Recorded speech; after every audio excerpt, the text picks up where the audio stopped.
जब आप अपने माँ बाप पर गुस्सा करते हो तो उनके दिल पर चोट लगती है। फिर तुम चाहे कितना भी माफ़ी मांग लो, लेकिन उस गुस्से का निशान उनके दिल पर रह जाता है और तुम चाह कर भी उस निशान को नहीं हटा सकते। ये कहानी है एक छोटी सी बच्ची की जिसको बहुत गुस्सा आता था। बात बात पर गुस्सा आता था। जब उसको गुस्सा आता था तो वो ये नहीं देखती थी कि उसके सामने कौन है, और जो उसके मन में आता था वो सब बोल देती थी। कई बार तो कुछ चीज़ें उठाती और ज़मीन पर फेंक कर उसे तोड़ देती।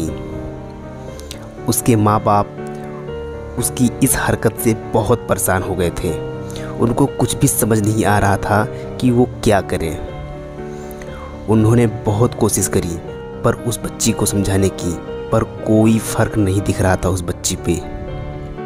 एक दिन उसकी माँ ने उसके ट्यूशन टीचर से बात करी, क्योंकि ट्यूशन टीचर ही एक ऐसी थी कि जिसकी वह बात सुनती थी।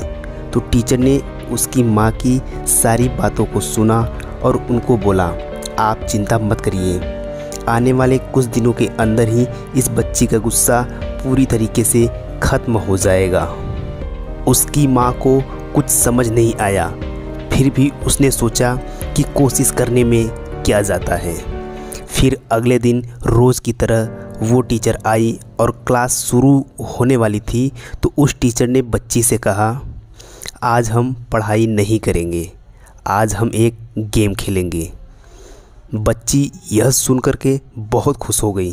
फिर टीचर उस बच्ची के साथ उसके घर के पीछे एक दीवार के पास जाकर के खड़ी हो गई और उस टीचर ने उस बच्ची से कहा, गेम ये है कि जब भी तुम्हें अब गुस्सा आए, तुम्हें एक कील लेनी है और यहाँ आकर इस दीवार पर गाड़ देनी है। फिर उस बच्ची ने टीचर से पूछा, इससे क्या होगा मैम? तो टीचर ने कहा, जब ये गेम ख़त्म हो जाएगा तो तुम्हें एंड में एक प्राइज़ मिलेगा। फिर बच्ची ने वैसा ही किया जैसा कि उस टीचर ने कहा था, यानी कि बच्चों को जब भी गुस्सा आता वो जाती और एक कील को दीवार में गाड़ देती। जैसा कि उस लड़की को बहुत गुस्सा आता था तो पहले ही दिन वहाँ पर 10 से ज़्यादा कीलें गड़ गई, लेकिन उन कीलों को गाड़ने के लिए बार बार पीछे जाना पड़ता था उसको। तो उसके दिमाग में आया कि जितनी मेहनत मैं लगाती हूँ इस कीलों को दीवार में गाड़ने के लिए, उससे कम मेहनत में ही मैं अपने गुस्से को कंट्रोल कर सकती हूँ। फिर उसके अगले दिन उस बच्ची ने 8 कीलें गाड़ी, फिर उसके अगले दिन 6 कीलें, फिर 4, फिर 3, फिर 2, फिर 1।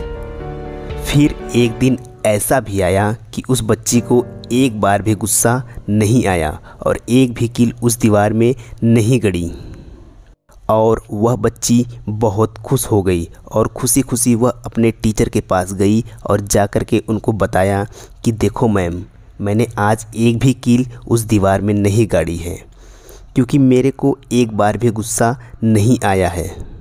तो मैम ने उसको थोड़ी सी शाबाशी दी और मैम उसके साथ उस दीवार के सामने खड़ी हो गई। अब मैम ने उस बच्ची को कहा, गेम अभी ख़त्म नहीं हुई है, अब तुम्हें क्या करना है कि जिस भी दिन तुम्हें गुस्सा नहीं आता है उस दिन के एंड में तुम एक कील को उस दीवार से निकाल दोगी। तो बच्ची ने वैसा ही किया। चूँकि कीलें ज़्यादा थी तो 1 महीने से ज़्यादा का टाइम उस कीलों को निकालने में लग गया। लेकिन एक दिन ऐसा भी आया जब सारी कीलें उस दीवार से बाहर निकल गईं। फिर वो बच्ची बहुत ही खुश होकर के उस टीचर के पास जाकर के बोली कि अब उस दीवार में एक भी कील नहीं है। तो उसकी टीचर उस बच्ची के साथ उस दीवार के सामने जाकर के खड़ी हुई तो देखी कि दीवार में एक भी कील नहीं है। फिर बच्ची को एक फेवरेट चॉकलेट गिफ्ट करी। फिर बोला कि तुम इस प्राइज़ को जीत गई हो। बच्ची बहुत ही खुश हो गई। फिर टीचर ने उस बच्ची से पूछा कि क्या तुमको इस दीवार में कुछ नज़र आ रहा है? बच्ची ने कहा, नहीं मैम, इसमें तो कुछ नहीं है, सारी कीलें निकल चुकी हैं। तो टीचर ने कहा, ध्यान से देखो, शायद कुछ नज़र आए। फिर बच्ची ने दोबारा देखा और कहा, वो जो मैंने कीलें गाड़ी थी उसके कुछ निशान मुझे नज़र आ रहे हैं इस दीवार में। फिर मैम ने कहा, जैसे तुमने इस दीवार में कील गाड़ी और अब तुम उस कील को तो निकाल सकती हो पर उसके निशान को नहीं मिटा सकती। ठीक इसी तरह से होता है जब तुम गुस्सा करती हो अपने माँ बाप पे या किसी पे भी, तो उनके दिल पर चोट लगती है, उनको दर्द होता है और वहाँ पर एक निशान रह जाता है। उस निशान को तुम चाहकर भी नहीं हटा सकती, फिर तुम चाहे कितना भी माफ़ी मांग लो। ये सब सुनकर के बच्ची को अपनी गलती का एहसास हुआ और वो रोने लगी। वो भागती हुई गई और अपने माँ के पास जा कर के उनके गले लगकर रोने लगी और अपनी माँ से बोली, मम्मा, मैं आज के बाद कभी गुस्सा नहीं करूँगी, मुझे समझ आ गया है मैंने क्या गलती की है। और उस दिन के बाद से बच्ची ने कभी गुस्सा नहीं किया। सो दोस्तों, आपको ये वीडियो पसंद आई हो तो इस वीडियो को लाइक ज़रूर कर दें और ऐसे ही अच्छे वीडियोस के लिए मेरे चैनल